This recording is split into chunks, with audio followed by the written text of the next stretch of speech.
The most frightening thing about sleeping is that the door suddenly opens. And what's even more frightening is that there's no one behind it. The woman was terrified but mustered up the courage to go out and check. She found that there was no one there and thought the wind had blown the door open. However, at that moment, another door opened. Polly suspected the house was haunted. As it was a famous haunted house, it was said that everyone who had ever lived in this house had died. There seemed to be a terrifying presence in the house. Anyone who got close would meet a terrible fate or disappear. Polly and her friends, upon hearing about this, immediately drove to the location. They were an adventure live streaming team, and with recent low viewership, they decided to use the haunted house to boost their popularity. But before they could find the house, a fallen tree blocked their path. Anyone a bit superstitious would have backed off at this point, but they decided to get out of the car and proceed on foot. They didn't forget to shoot some video footage along the way. It was already evening by the time they entered the haunted house. The house had been boarded up, but they tore the boards off and walked in without hesitation, each finding a room to rest in. It was autumn and not too cold, but inside the house, it felt like winter, and almost everyone felt a bone-chilling cold. Occasionally, they heard strange noises in the rooms, but this didn't deter their desire to live stream the adventure. They settled in. Sandro and his girlfriend even got intimate. The next morning, they installed cameras all over the house. They didn't really believe there was anything supernatural there, but for the sake of viewership, if there was nothing supernatural, they'd make something up. At 4 p.m., they started a seance game. In fact, no one in their team was a medium, but it didn't matter. The audience wouldn't know the difference if someone just pretended. Polly had truly lost her brother and was very upset that Kata was using it as a gimmick. Dina sinnen, Polly. Men jag vet inte. Kände ni det där? Jo. Det här är bra. Med oss nu. Men är det här verkligen? Polly, det är bra. During the seance, she felt extremely depressed and left before Kata could finish. Polly didn't see that after she left. The device Kata was using for the seance suddenly lit up. This was a sign of a supernatural occurrence. Had their seance actually worked? That night, with thunder and lightning, the haunted house appeared even more terrifying. Polly was awakened by the sound of a door opening, but when she got up to check, she found nothing. Just as she thought the wind had blown the door open, another door opened. This time, Polly couldn't stay calm. She slowly approached the newly opened door, trying to see what was behind it.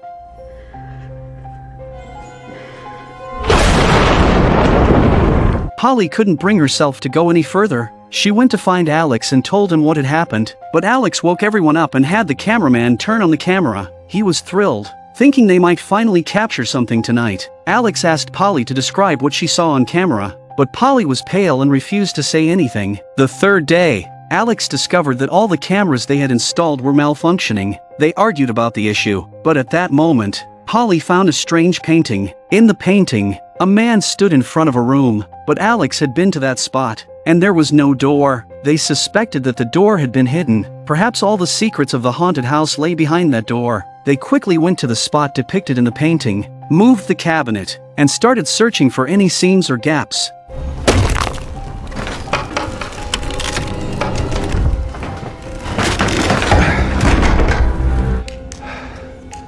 You shouldn't look in the mirror at midnight. Kata, however, was putting on makeup in front of the mirror at exactly 12 o'clock.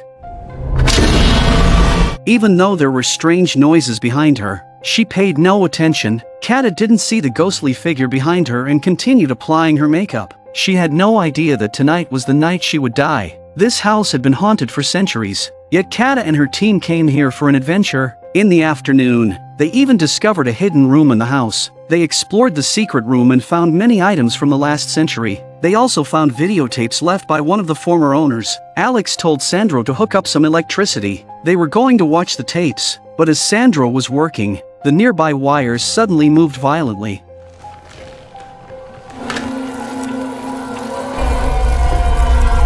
They didn't notice what had just happened. Polly did find something, though. There were some drawings left by the children who once lived there, and one of them depicted a faceless black figure. Unfortunately, Polly didn't have time to ponder this, as Alex had just finished connecting the wires, so she joined them to watch the video. The video showed a family moving into the house in the 1970s. At first, the family was very happy. but it didn't take long for them to notice something was wrong with the house. The family that had lived there before had also left a drawing, and it too depicted a faceless black figure. The video ended abruptly, as if some mysterious force had prevented them from recording further. Sandro played the next tape. It was still about that family, but they no longer looked as happy as when they first moved in. The old lady, Elizabeth, was reading the diary of the previous owner. The diary mentioned that the previous owner would hear strange noises every night, and they suspected it was an evil spirit at work. Elizabeth suspected the same because her grandson cried non-stop at night. Before they moved into the house,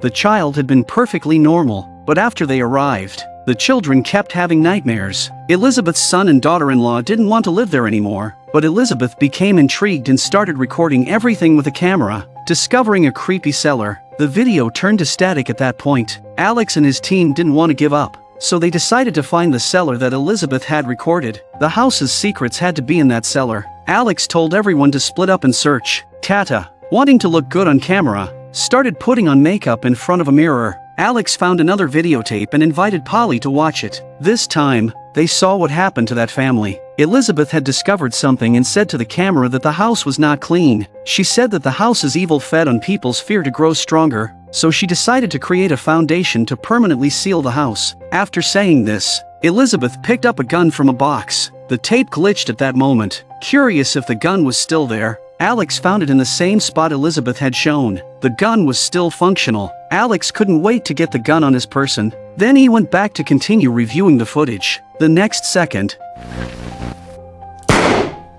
Alex was stunned, but what happened next was even more terrifying. Elizabeth, who had been shot dead, stood up and used the gun to kill her entire family. Alex quickly filmed the scene. Despite his fear, he was mostly thrilled. They had come here to explore, and now they had finally captured supernatural phenomena, bringing them one step closer to success. Alex cheered with excitement, completely unaware of the danger Kata was facing in another room. Kata had heard some strange noises and was about to run out, but the door suddenly slammed shut. When the others heard the commotion and rushed over, they found Kata standing with her back to them, silently. Katta, vad håller du på med?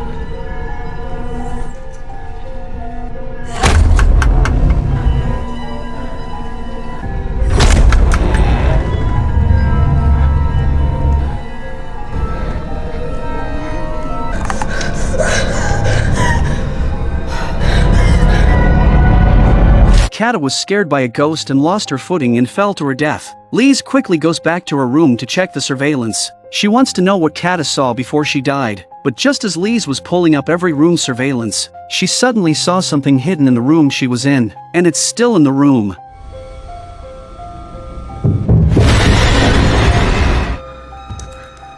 Lise can sense that she's not the only one in the room, but she also knows that the other one isn't a person, so maybe it's the same thing that killed Kata, and now it's coming for her. Lise shivered, but the hiccups were always in her ears. She tries to escape, but the door to the room suddenly locks. Then Lise felt something push her, causing her to slam into the door, and then it grabbed her and slammed her again. Lise's heart was beating so fast it was about to jump out of her chest, but her heartbeat still didn't drown out the hiccups.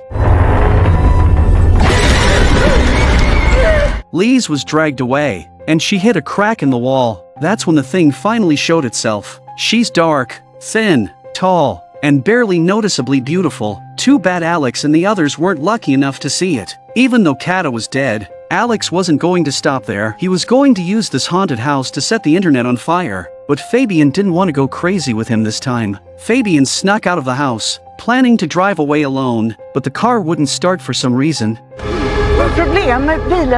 How could there be people in the middle of nowhere? But Fabian was too panicked to think about it. When the old lady said she would help him, Fabian stood in front of the car. The old lady's intention was to run him over. Now 3 of the 6 members of the team are dead, but Sandro in the haunted house doesn't know the danger is coming. He follows Alex's instructions to explore the house, but then a hand suddenly appears in the wall behind him, followed by a hiccup, and Sandro is dragged away, just like Polly.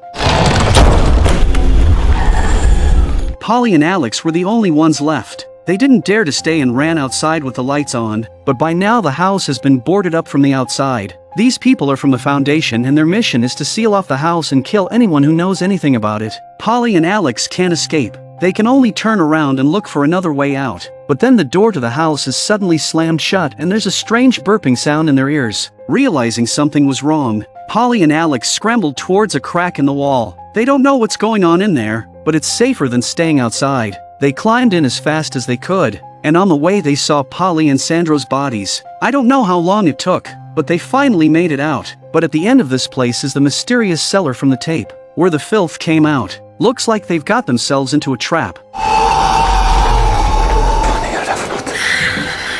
When Polly sees Alex's gun, she takes it out for protection. Polly intends to kill Alex before she kills herself, but the filth doesn't give her a chance. Polly is dragged away by the filth, and even though the filth's jaw is shattered, the filth drags her into the abyss. Alex picks up the fallen material. This is the truth about the haunted house that they traded their lives for. Unwilling to die like this, he opens his mouth and makes a deal with the filth. Since the filth wants fear, if he goes out and uploads the video he took in the haunted house on the internet, the filth can get more fear. With a few words, Alex managed to gain its trust, and he was let out. Alex made a lot of money from those videos. Although 5 of his teammates died, Alex didn't feel guilty at all. He planned to enjoy his wealthy life, but would the ghost really let him go that easily?